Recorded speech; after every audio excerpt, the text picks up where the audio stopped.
All right, do me a favor, just go ahead and state your name. Stephen Wheatley. Stephen Wheatley. And just to let you know, this interview is being recorded. You understand that? Sure. And are you currently under the influence of any type of substance that may impair your judgment? No.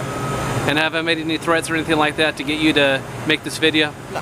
And you understand it's for educational purposes and that other people are going to be viewing this video? Sure. And you're okay with that? Yeah. Okay, could you just go ahead and tell me your story? Well, I was born in 1978. Grew up in a pretty good family. Private school, believe it or not, Christian school. Started public school in 7th grade. Kind of fell apart. How so? You're not forced to do your schoolwork in public. In private you are, so I got lazy and didn't want to do anything. My mother saw that coming, put me back in private school. High school, same thing. Basically studied alcohol 101 and marijuana. And how did you get started with that? Never had been around it before, never seen it, even heard about it until I got to high school, and it was curiosity killed the cat, I guess you could say. And what kind of substances did you use in high school? Just marijuana and alcohol. And who introduced you to alcohol and marijuana? It was just a friend of mine. I can't remember exactly who it was. Okay. But you know, went on from there, left high school, started dealing. What do you mean you started dealing? Marijuana, selling marijuana. This was 10 years ago. And how did you get the marijuana to sell? Just some guy I had met, you know, just a guy from the neighborhood. You know, all right. Sold bulk. Went on from there, ended up taking the money that I made illegally and started with my inheritance money from when my mother passed, started a legal business. And how much money did you inherit? Just $5 grand. Okay. I was able to take that money and some of the money I had saved and buy a box truck, and I was running air freight at a BWI, a 24-footer. At 25 years old, I was making over $100,000 a year. The thing was, I had no bills. When you're 25 and you have no bills, the money, you're gonna party. Did a little too much partying. What do you mean by too much partying? Got addicted. Addicted to what? First cocaine. And how did you start using cocaine? Just at a party, you know, one time tried it, went on from there. Now, did you use cocaine or did you use crack? First it was cocaine, and then it was crack. Then what made you say, hey, you know what, let me use coke? It was in my face. It was there. You know what I mean? Went on from there. Started using heroin with my daughter's mother. And how were you introduced to heroin? From her. July 10th, 1999. It was her birthday. I'll never forget. And she had used it prior to us getting together. And for her birthday, I thought, you know, hey, she hasn't done it in a long time. Why not? Well, I liked it a little too much. Went on from there. And prior to that, how much were you using as far as crack and cocaine? Weekend warrior. Weekend warrior? You know what I mean? Okay. Went on from there, caught a habit daily, spending about $150 a day. So let me ask you this, when you're spending $150 a day, I mean, how are you earning that money? Through my business. Okay. So I mean, is that $150 a day for you or for both of you combined? Both of us combined at that time. You know? Actually, it did get up to a point where it was about $200 a day combined. It got bad. We ended up getting on the methadone program together. Stayed together for a while. We ended up having a daughter. Now, you said you went on the methadone program. Did you go to rehab?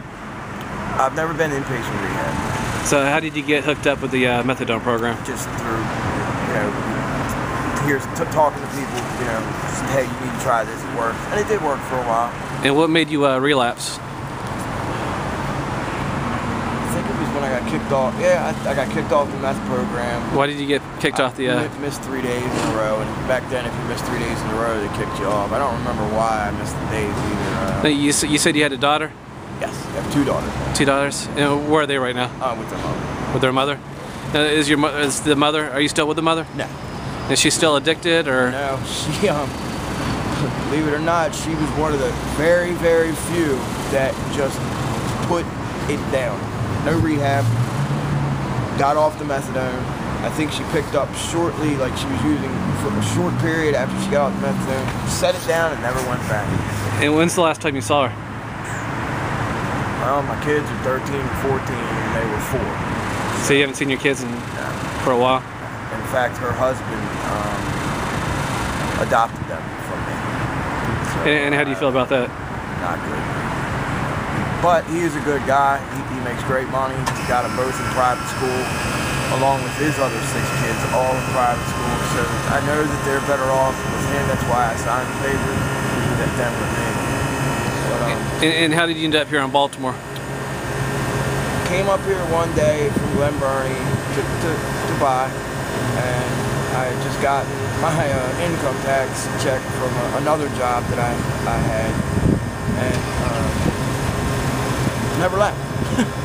Basically, I rented a room for 2 weeks, and you know, I've had spouts of clean time, and moved back out to the county, moved back up here, moved back out, looking back and forth. And how much do you use now? Depends on the day, man. Give me a garden variety day. 50 to 100. And what do you do for money? Panhandle, my family looks out for me. Fly sign or panhandle. Mm-hmm. You ever been arrested? Yeah.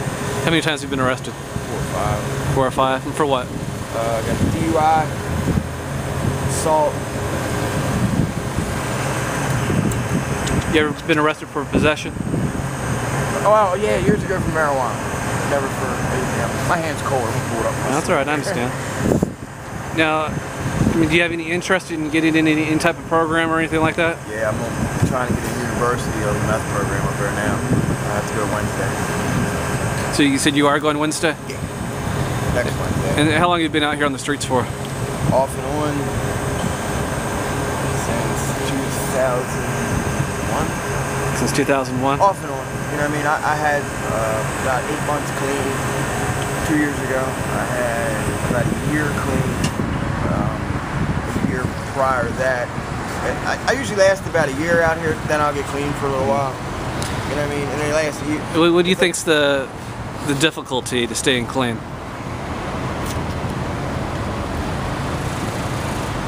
Compulsive behavior. My compulsive behavior.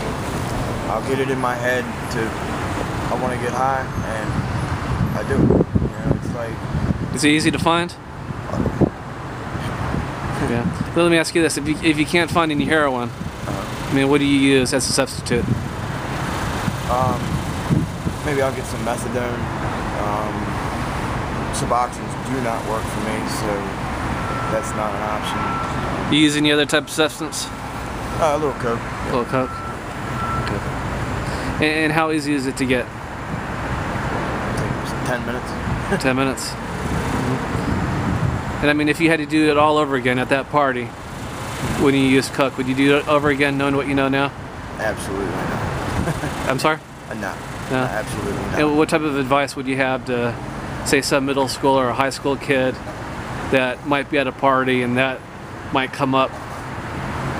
Take one look at me and say, I don't want to be that guy when I'm 37 years old with nothing, sleeping on a cardboard box with 147 IQ that speaks 2 languages and can't do anything with it. You don't want to be me. So if I see you out here next week, that's going to tell me that the University of Maryland didn't work out, right? Well, I'm still going to be on the street, just right. It's a matter of that, you know, I won't be using it, you know what I mean? So in a little while, I could follow up with you, see where you're at? Yeah, sure. All right. I appreciate your time. Yeah, no problem, man. No problem.